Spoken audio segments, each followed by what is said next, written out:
शिवरायांचे 8वावे रूप, शिवरायांचा 8वा प्रताप, शिवरायांचा 8वा साक्षेप, भूमंडळी.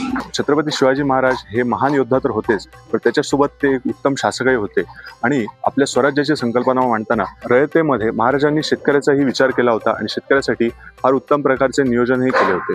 महाराजांची आपल्या लष्कराला स्पष्ट आज्ञा होती, शेतकऱ्याच्या गवताच्या काडीला आणि भाजीच्या देठालाही हात लावू नये. म्हणजे महाराजांची शेतकऱ्यांप्रती असलेली काळजी आपल्याला यातून दिसते. दुष्काळासारख्या परिस्थितीमध्ये महाराज शेतसारा तर माफ करत असतच, पण शेतकऱ्यांना शेतीसाठी लागणारी अवजारे, बैलजोडी, तसेच बी बियाणे इत्यादी घेण्यासाठी मदत उपलब्ध करून देत असत. तसेच महाराजांनी शेतजमिनीची योग्य मोजणी करून न्याय्य महसूल पद्धतही लागू केली होती. महाराजांनी धान्य साठवण्यासाठी धान्य कोठारांची निर्मिती केली, तसेच जलसंधारणासाठी तळी, तलाव इत्यादींची बांधणी केली. यातूनच महाराजांच्या जलसंधारणाविषयी असलेल्या दूरदृष्टीबद्दल आपल्याला माहिती मिळते. आज आपण जेव्हा ठिबक सिंचन, पॉन्ड लायनर यासारखी आधुनिक शेतीसाठी साधने वापरतो, तेव्हा महाराजांच्याच धोरणाला आपण यातून पुढे नेतो.